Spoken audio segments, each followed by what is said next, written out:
What's up, y'all? It's Trae Young here. From The Point, by your favorite point, presented by Sprite, the clear favorite. Obviously, you got my brother Winston again with me. What up? Handshake. Yeah, kind of long, bro. Man, I feel like the chairs get a little farther and farther. Guys, we're live in the Bleacher Report app, so make sure you're commented down in the chat. We're so excited to have everybody. Ice, it's been a second since All-Star, man. I know you've had some things going on. All these injury reports are saying that it's your fifth finger that's been. Yeah, they need to start saying pinky. What? But why you think like fifth finger is crazy? Honestly, well, that's just the proper way. You got to say the medical term. The medical term. So whenever Dr. Ice Trae, everybody, Dr. Ice. How you feeling though? You feeling good? Yeah, I feel good, bro. Feel good. Surgery went well.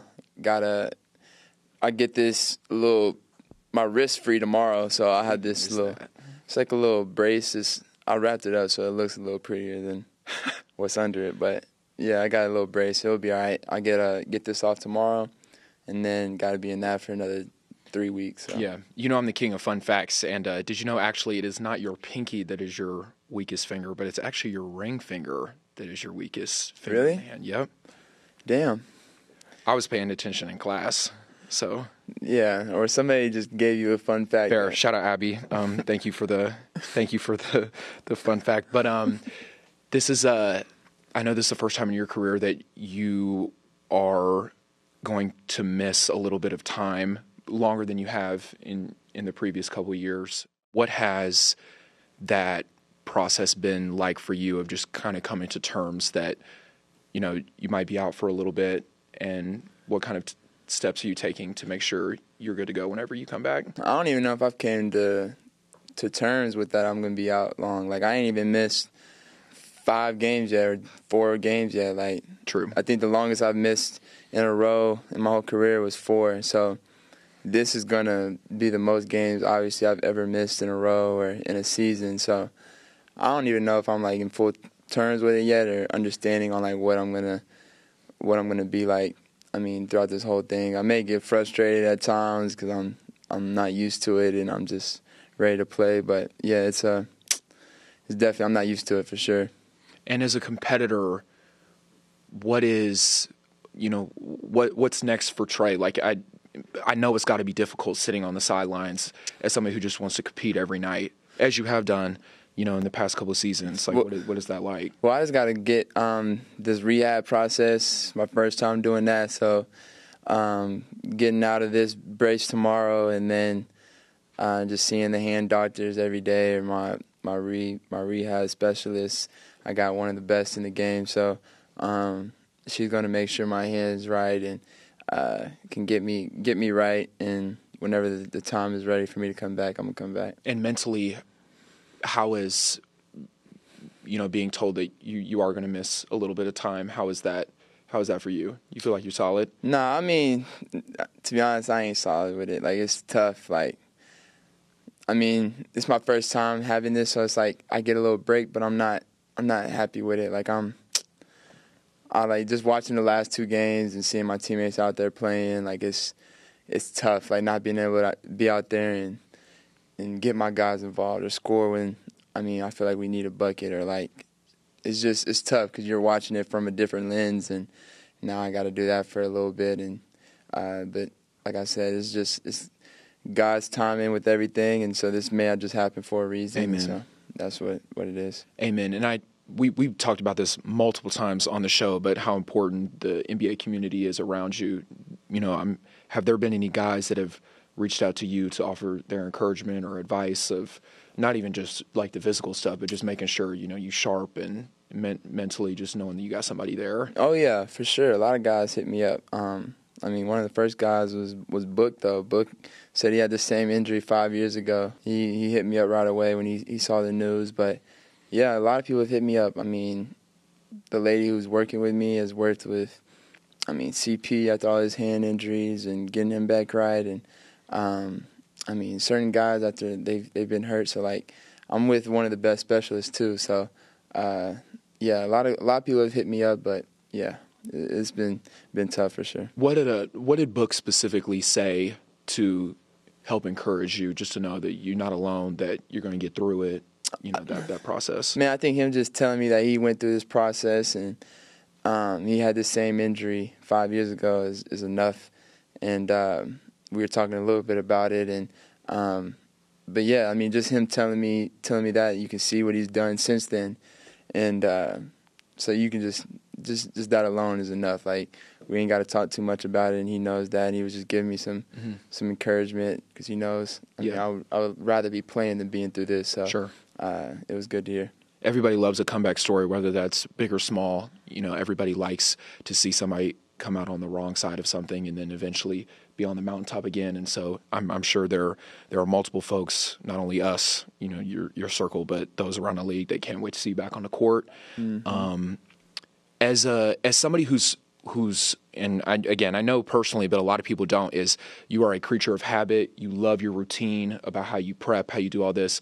What has that shift been like for you? This is like a massive change in your routine now. Like, you can't go to the gym at X time. You can't, you got to change up your whole day. So how has that change for you been? And well, like I said, we ain't started it the fully thing yet, but I know it's gonna be way different. Like, and that's why I said I don't know how I'm gonna be with it. Like, I may have some bad days where I'm not in the mood to do certain things. I may be frustrated because, to be honest, I'd rather be playing than going through this rehab process. Like, a lot of people don't know. I don't even tell my strength or the training staff a lot of times when I'm hurt, like, just because I know they always side on precaution and being over precautious for the players. So sometimes they may hold a guy out just because he said he was hurt with something here or there. So there's been times a lot throughout my time in the league.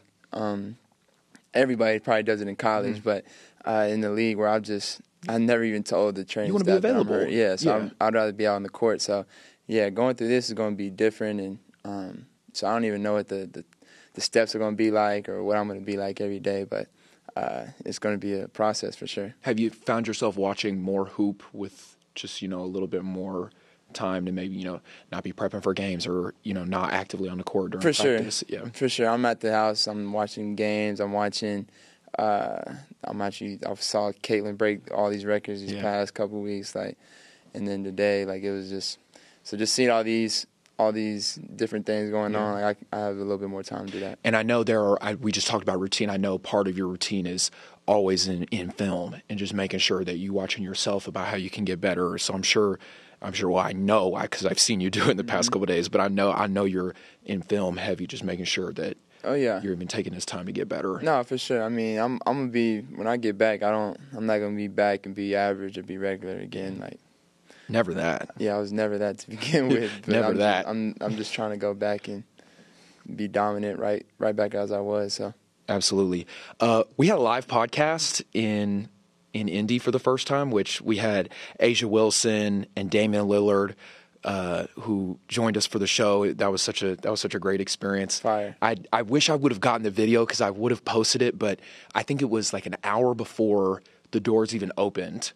Before we even got on stage, there was a line around the block of people waiting in the snow. No, it was crazy to think how far that, and we still have so much more to do. But I thought that was was pretty dope. There was a lot of love in Indy. A lot of people showed up and came out. That was a crazy place. The setup we had in Indy at All-Star was fun. The fans was there. There were some fans even at practice that was yelling that they was at the podcast and show. So it was cool to see that. I mean, we just started this last summer. At All-Star Weekend, having people pull up to a show was really cool. Very surreal. Very surreal. Do it in some more cities here soon. Absolutely. So we'll do it. No, absolutely. I thought it was so interesting this year, the LED court for, was it Friday and Saturday? I think they did it Friday Saturday. They may have did it Friday I think they just did it Saturday for the skills. Regardless, but it was like an overall thing for All-Star Weekend. How was that? Because there's no way I could. No way. You can't really tell on the court. When I was sitting down on the bench waiting for our turn or whatever, you can see it and it's noticeable. But when you're out there shooting or you're going to the next spot, you don't really see it. I mean, and it kind of helps you. And we're not running as fast. You see, I'm not going to run as fast on the court because it's not a real court. Yeah. So. Yeah. Speaking of that, Like, did it on your shoes? Did it? But did it feel different on your shoes or not really? No, I mean a little bit. Like it was like it wasn't a wood floor, Yeah. so it was like obviously a different type of flooring. So the traction on your shoes wasn't the same. Yeah. What was your feeling on going back to the East and West format? I thought it was love, honestly. I thought it was. I liked it better. It didn't make the game any more competitive, but I mean, I liked it better. I mean, hopefully eventually it'll get back to being more competitive this way. But yeah, I liked it a lot better than doing the drafts and all that. Yeah. In your own perspective, or your own opinion, is there a specific way that you think the game can get more competitive? Is it simply just guys buying in? Is there a certain measure? And it doesn't have to. It could be super general too. It's just there's a lot of different ways that it can be better. Like, I mean, the game is way different now. Like, there's a lot more politics that go into the All-Star game, and it's a lot different nowadays. So like, people look at the All-Star game. I know for me, through my lens, like I look at it way different than what I did when Kobe and Jordan were going at it, or AI and some of the best guards were going at it and going at each other, and best players were going. Like, you even see like Shaq and them would play a little bit at the beginning, but when it gets to the fourth quarter and third quarter, like they're trying to win. So like, I mean, it's a lot different now, but I feel like a few things could change it. Like I think maybe obviously the East-West going back to that, because doing the draft is, I mean, they're making the All-Star game more for the fans than for the actual players and them being there. And we get it. It's for the fans. And so if it's for the fans, us as players, we're not going to, the way y'all are making certain things, we're going to look at it as that, and we're going to try to put on a show for the fans. Absolutely. Give them lobs, shoot half-court shots. Yeah. Like, and it does that. Most importantly, like the All-Star game does that. It is a show, and it absolutely did that to the best of its ability. It is a full show. I'm sitting there glued to the TV. Yeah. Like, And this was one of the highest rated watching All-Star games in history, too. So it's like you're winning on that, but you're not getting the defensive side. Exactly. And the competitive side. And it's tough because guys nowadays, like, for me personally, like I look at the All-Star, being snubbed a couple of times when I feel like I should have made it. Like I look at the All-Star game a little differently than some guys that probably made it every year. But guys that make it every year, I mean, who knows what they're thinking. Like, guys like Luka and Jokic, like, they know they only judge in the playoffs and championships. And, I mean, if they get some what's it called, like you see them joking, playing soccer with the basketball in the game. Like, it's more about, like, some guys are taking it serious, some guys don't, but every guy has a lot of guys have different reasons for it too. So exactly that. I mean, maybe if I don't know what would make everybody buy in a little more, but I think the game is looked that way different, and some guys look at the All-Star game a lot different. Yeah, and that's great. And honestly, like what they did, like you said, it was an extremely successful weekend. Like the LED court, amazing. Thought that the game itself was super entertaining. Like you got to, and they're changing a lot of stuff too. I mean, sorry to cut you off, but they change a lot of stuff too, because that can make it frustrating as the player going into it every year. Like this year, I'm on the bench. Like, it was 2 years ago, but I didn't know it was there wasn't a target score this year. Like, you know what I'm saying? Yeah. Like, they switch it up every year, so it's like, how can you really buy into a product when you don't even know necessarily what it's going to be? Right. You're really more focused on your team at that point. You're focused on making sure you're ready to go back after the weekend and turn up the second half of the season. So that's how I feel about it. Yeah, and that's absolutely fair. For what it's worth, I thought the league did an amazing job. I thought that, like I said, the events overall were a huge success, and looking on, building it, to future All-Star weekends, and hopefully they continue to put out a good product and get what they're looking for. There was speaking of All-Star, there was I saw your feet, your chrome. I think the colorway specifically was Dimes, in collaboration with Adidas and Brandscene.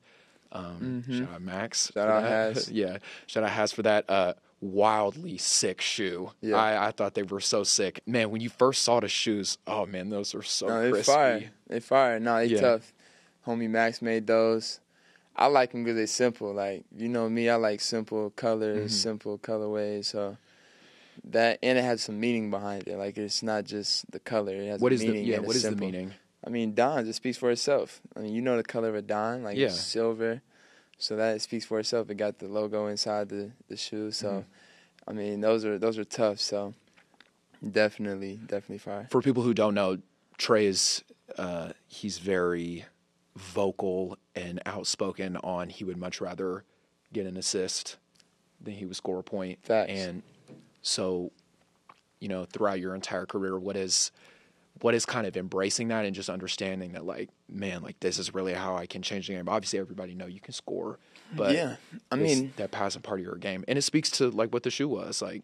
I mean, that's just how I've always been built. Like even like just the selfish narrative around me. Like that's just not in me. Like I'm just that alone. Like my favorite thing is an assist. Like me letting my homie design my All-Star shoes. Like I feel like that's helping. That's an assist. Like I love that. That's what makes me happy. Mm-hmm. Like if it was me doing this alone, I'd be sad and it wouldn't be as fun for me. So I've always been that way. It ain't never gonna change, and that's just how I've always been. Amen. And this too. I mean, yeah, this you my homie. Yeah, but also for guests that we have on the show too, it's an opportunity for them to lob them with an assist and be like, you have an unfiltered platform to do. Say what you want, man. Say what you need to say, you know? And so that's dope. I hadn't even thought about it like that, but that's you got it. That's how I've always been. Like, so when people have that certain narrative, that's why sometimes I get mad when that narrative.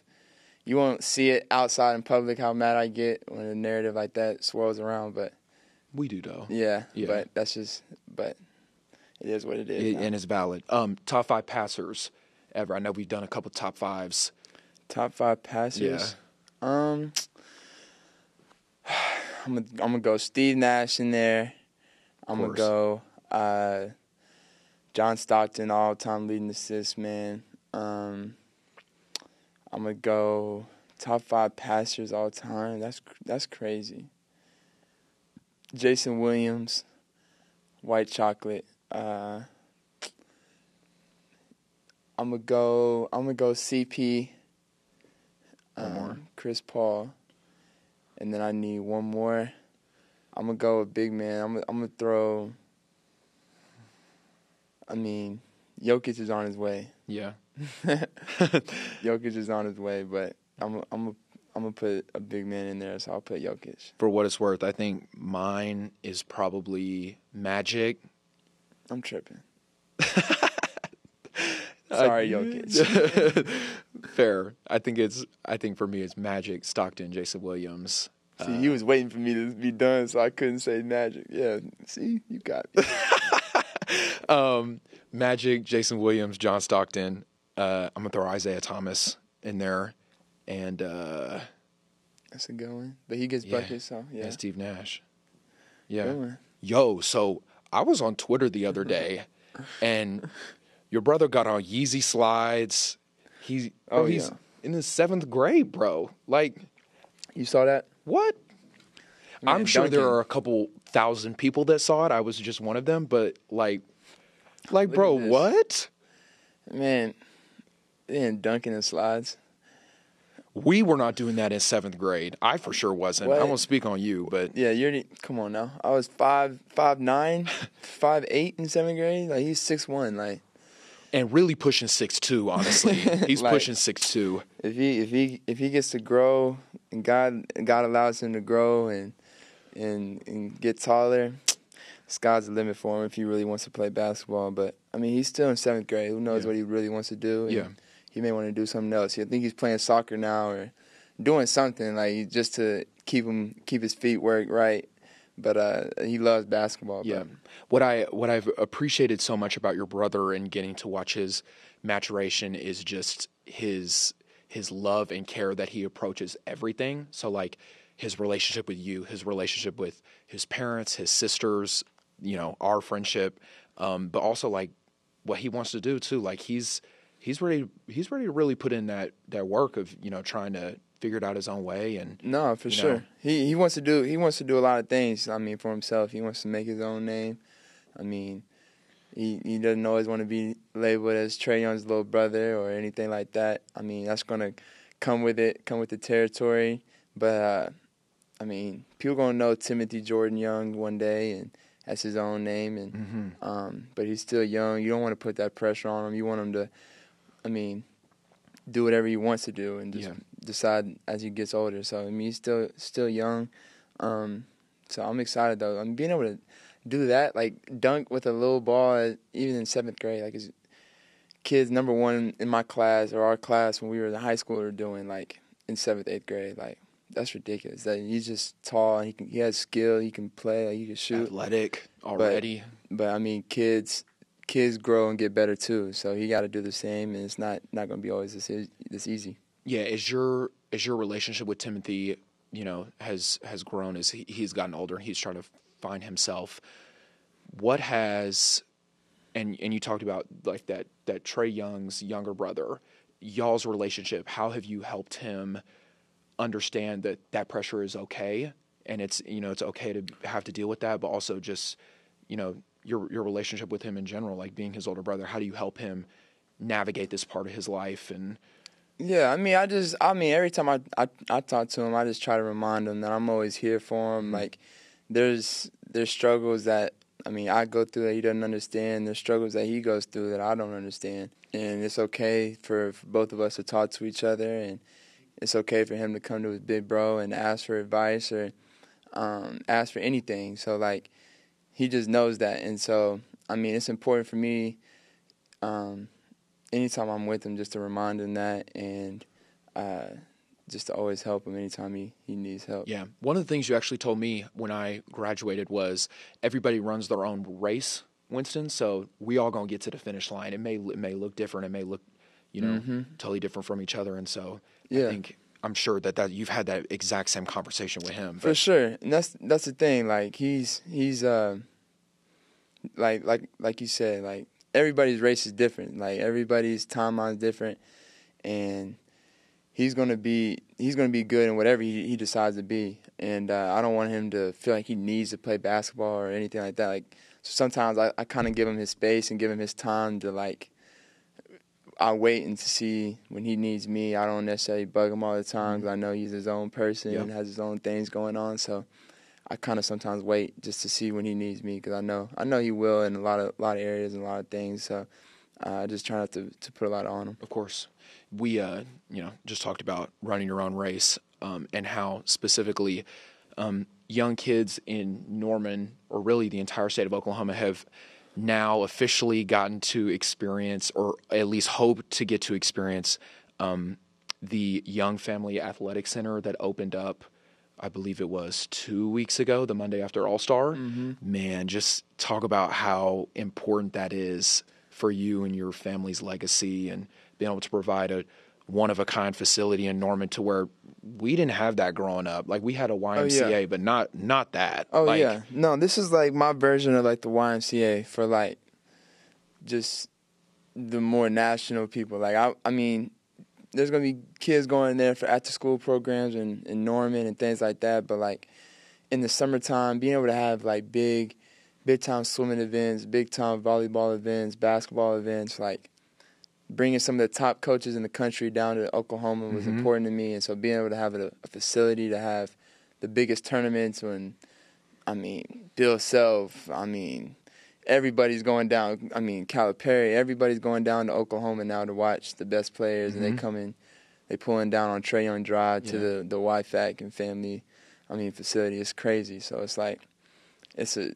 unreal feeling. Like, you don't understand. Like, we grew up, like you said, going to the Y, like going to these places around Norman. So to have, like, my own street and own building, like, with things, like, it's still surreal to me. So, like, but that part is just the beginning. Like, I'm gonna have a lot of events there and a lot of big time things there. It's gonna be really cool. Oh man, I'm so excited. And you're right. People don't understand because nobody was in.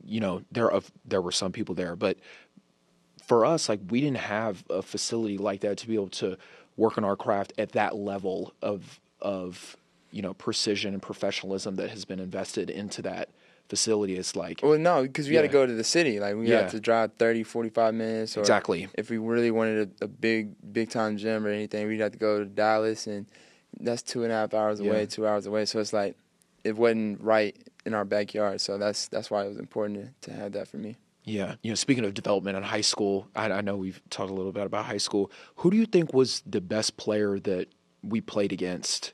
Well, it could be, well, let me not say we, because you played on an elite AAU circuit. I did not. There's levels to this, folks. But who, it could be at any point. In high school? Are you talking about in Oklahoma, or you want to talk about national? So if we do Oklahoma, you could say both. I mean, my perspective is, very limited compared to, I'm sure. Okay, I'll do both. So, in high school, in Oklahoma, there was this dude named, I don't know. No, not RJ Fuquay. That's my homie. No, not him. I think we fried them that one year that we played them in postseason. We cooked them. RJ was a part of that. But there's Jacoby Long was nice. This Mustang high school team was nice. Curtis Haywood. They was nice. I don't know. Oklahoma was different. There was a lot of really good high-level Division I players, but Nation, I don't know. High school, like the same way y'all see Jayson Tatum play right now is the same way he played in high school. Yeah. Like, we played each other in Kentucky at the EYBL session, and I think I was a sophomore, he was a junior, and there was like a big matchup between Michael Porter and Jayson, and Jayson Tatum, and it was like everybody was there, all the coaches, Blue Bloods, everybody.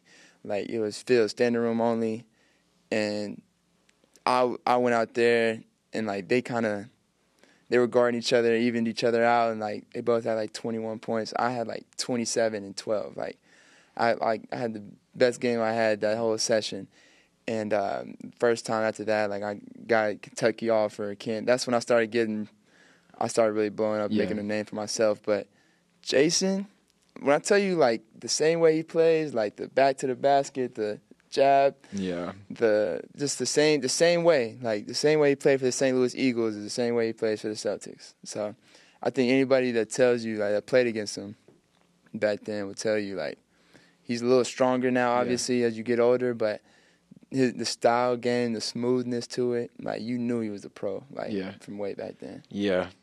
There was a clip that came out on Micah Parsons' show when C.J. Stroud that went viral, and C.J. was like, "Yeah, I gave Jaime Jaquez 40 in high school." I've seen that. Yeah, that was hilarious. I've seen that. But I can't remember.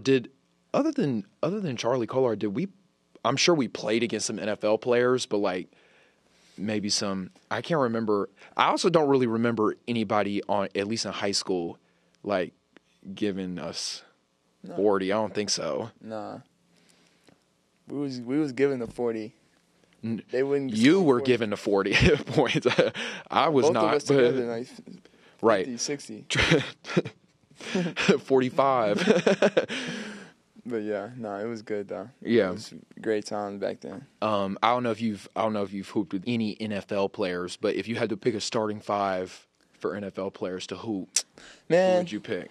I don't even want to do that. It's hard rating like NFL players. They be too physical. Like they understand. Like you can't block nobody. You can't tackle. You can't tackle nobody in basketball, man. Like their aggression really shows when they play basketball. Like I seen that highlight video of Pat. Like when he was dribbling and crossing up, you could tell he's a quarterback. You know what I'm saying? Like he wasn't, he wasn't banging with nobody, but if he needed to, he could probably throw his shoulder into somebody. But he was skilled. He was shooting threes. Yeah. Like I ain't seen Micah hoop. I know he was cooking in the game, but I can just assume he was being aggressive, like just getting layups. Trying to bully everybody. Like I can just you can feel a football player when he's out there on the court, like in his presence as far as like the physicality that he brings. There was somebody that I did see a highlight tape of that like, no, I would never want to play against him, is Myles Garrett, bro. That's what I'm saying.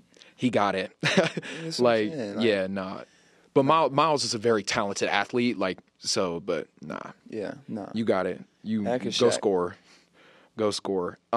March Madness is right around the corner. I know, you had your experience in March Madness, but really your overall, college experience in general, what type of excitement did you start to feel whenever you guys knew you're, in a place to make the tournament? And What? I didn't know we was going to make it.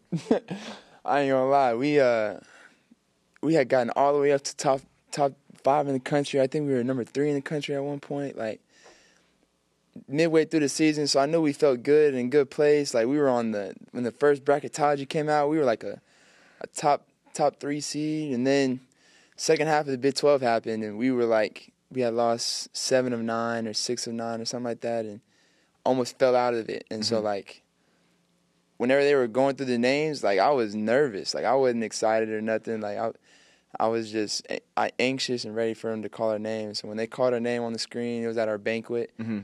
I was like, if you look at our photo, like, everybody was cheering, and I was just still sitting down, like, yes, like, I'm glad we just Ready made it. Like, I'm just, yeah, okay. Yeah, we get another chance now. Yeah. Okay, but everybody's up cheering and excited. But, like, I really didn't even know we had a chance to do it. So that was my reaction. I was just, all right, bet we got another chance. And so sucks that we lost in overtime, but it was a good experience. I wish I had. Sometimes I take that back. I don't wish I had another chance. Sometimes I do.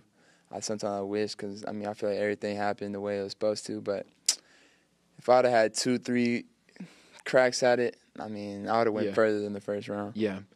I don't think there is an extreme amount of coverage around Selection Sunday, but really after that, like, until the first game, not many people know, like, what's going on or anything like that. Those days following Selection Sunday, as there are probably a handful of teams that are about to experience, 64 to be exact.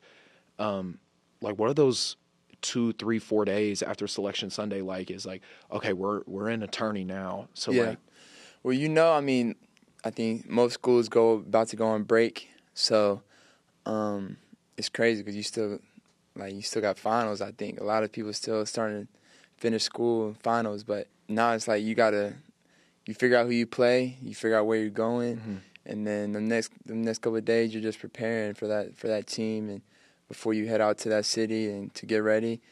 And it's a lot of anxiousness that builds up, and you're just ready to play, and you're really you don't feel like you're in the moment till maybe that practice that day before, when it's like a live practice and everybody's in the gym and you just practicing, and it's a lot of fans in there, and you're in the arena that you're about to play in. Like, I don't think it really hits you until you're there. But I mean, I think the main thing that helps teams win and keeps them ready is just making sure they have the same routine. Don't try to switch anything up or do anything different now that you made the tournament. Like, try to, as much as you can, keep the same routine as far as sleep schedule and things like that, because you can have a lot of anxiousness that builds up. So you can rest, get ready for the game, you can be successful. Did you know I made the tournament? You made the tournament? I did. It wasn't a Division I tournament, but we did make the what tournament? Division III. Fire. Pomona, Pittsburgh. Yeah. See, I remember it, dog. Right. Come on now. Great friend right there, man. But on a smart. I wouldn't have been able to make the school. That's why they didn't offer me no scholarship.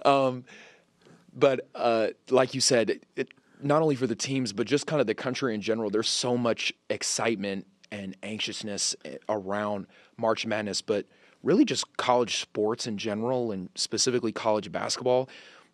I think it was maybe a couple weeks ago that Kyle Filipowski, sorry if I butchered that name, but from Duke? Kyle from Duke, he actually got injured when the fans stormed the court, and Coach Snyder was really Shire, was very outspoken about how dangerous that is and all of that. I know you have had your specifically in college, have had those instances where there's a lot of emotion going on, there's a lot of excitement and anxiousness. When you saw that and you saw Coach Shire's comments after, what'd you think of the situation?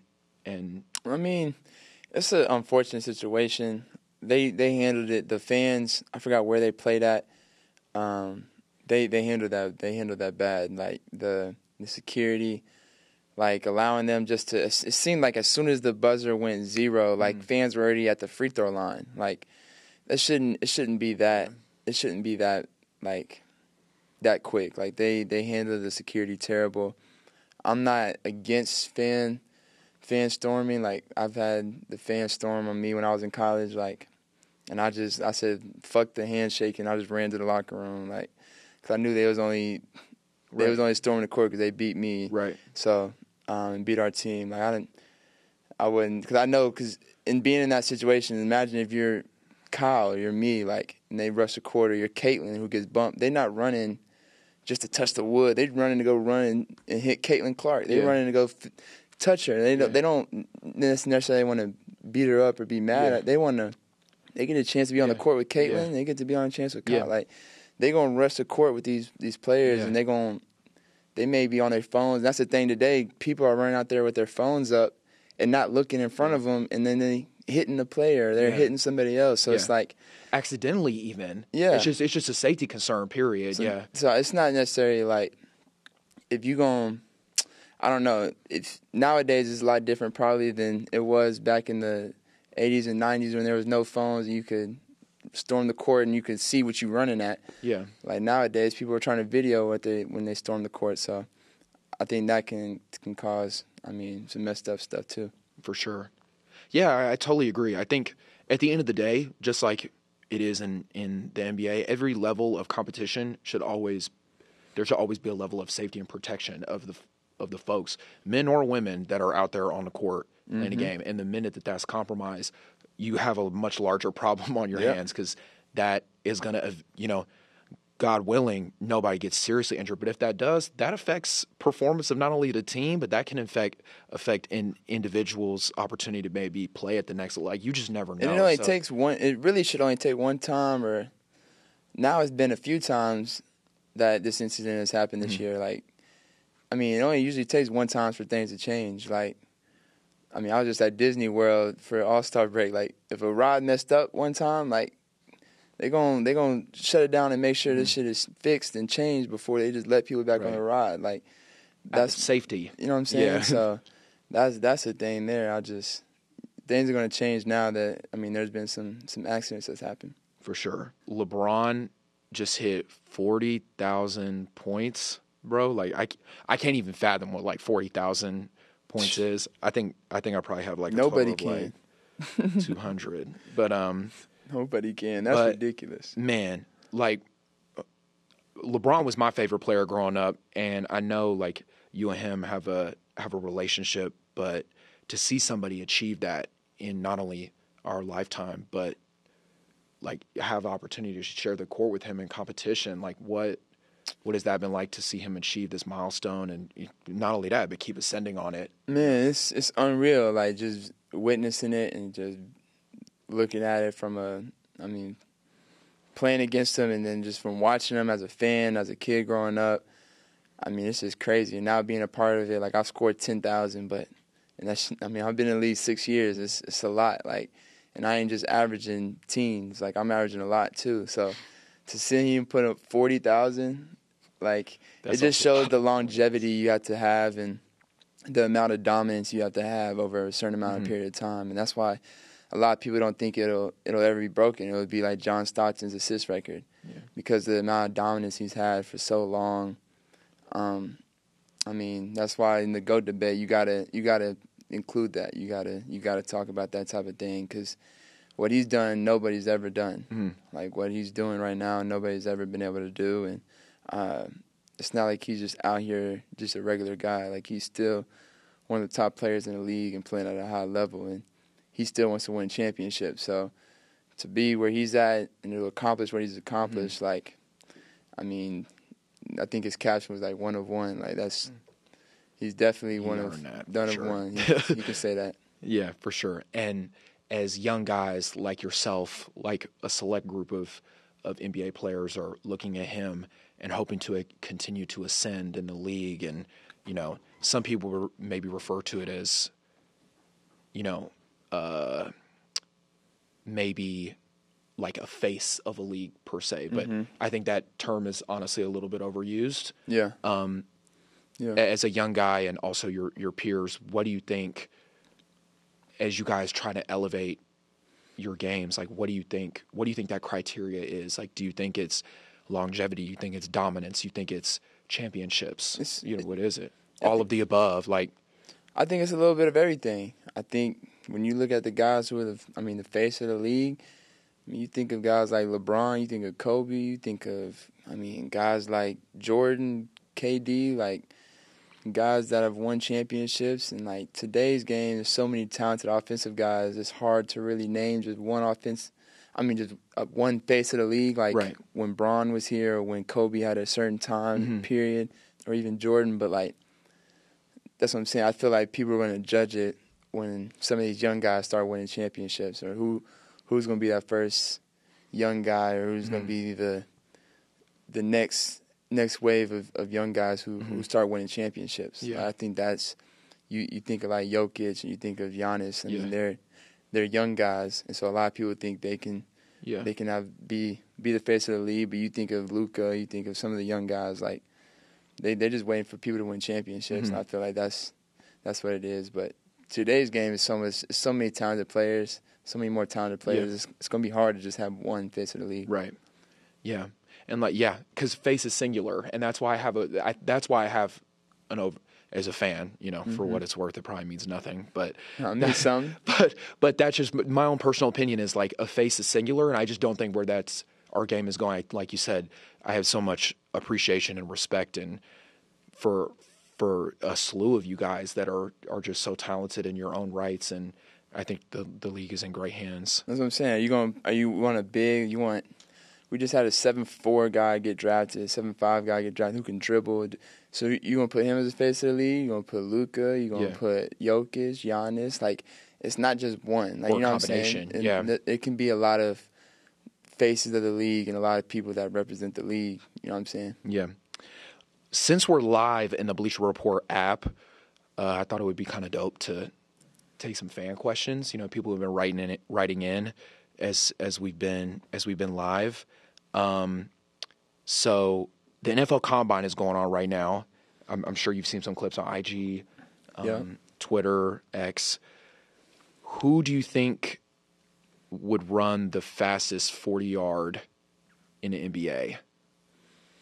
I got my pick already. Fastest 40? Who would you say, since I went first last time? I personally, just because I got to see him in high school too, and now in the league. You would say me? No. Dang, No. I think you probably top. If you want to 5. Okay. You top 5. That's I think De'Aaron Fox is probably. What? I think he's probably 1. He's definitely top 3. Man, he may be. Hold on, what was the question again? Fastest? So, who do you think in the NBA right now can run the fastest 40? Fastest 40. Not dribbling, not just fastest 40. I think it's Fox. Man, I don't know, bro. Cause there's some dude. I don't know. They gonna beat. I don't know. Cause there's some tall guys who you got to think gonna use their long legs. Who gonna. I don't know. That's a good question. Fox is definitely fast. Yeah. I don't know. That's fast 40. I think maybe it's alternative. Like I think. Cause I was gonna say Ish Smith, but I don't know if he's still in the league. That motherfucker's fast. Dog. Man, Ish super Smith, quick Ish too. Smith. What? Every time he came in the game, I'm like, lace your shoes up a little. You gonna be in a foot race. I think you up there honestly. Yeah, no. I don't know though. There are a lot of fast guys though. Oh, there's a lot of fast dudes. Yeah. Another one is, what are some of your favorite things about living in Atlanta that are completely unrelated to basketball? Favorite things about living in Atlanta. For me, like I'm not very high maintenance. So like I don't really do too much. Like I think in Atlanta you can always find some good food somewhere. Like if you like really need to go somewhere. Like Atlanta has a little bit of everything. Like it has shopping, it has food places. places you can take the kids. Like, has a little bit of everything, but you can also be, low key too. So I think for me, just being able to have a little bit of everything is nice. Yeah. Last question I've got is somebody wrote in and said, you are one of the most clutch players in the league. What helps you calm down or cool your nerves and play so well when it matters the most? It's simple. It's like the work you put in when nobody's watching. So, the work like we all do as kids when we, dribbling, we in a gym by ourselves or whatever, and you counting down. Like, you imagine you hitting the game winner and you're at the top of the key, whatever. Like, those things really, like, help you if you take them serious in moments where you need them. So, for me, like, I always feel like the work that I put in helps me feel so confident and just play at ease when I'm on the court. Absolutely. Well, Ice, I think that wraps up our live show here in the Bleacher Report app. Thanks to our presenting sponsor, Sprite, for that crisp lemon lime flavor. Ice Trae, it's the clear favorite, man. But I think that wraps us up here. Okay. All right. It's another episode From the Point by your favorite point. 3 fingers on this one. See y'all next time. Peace. Peace.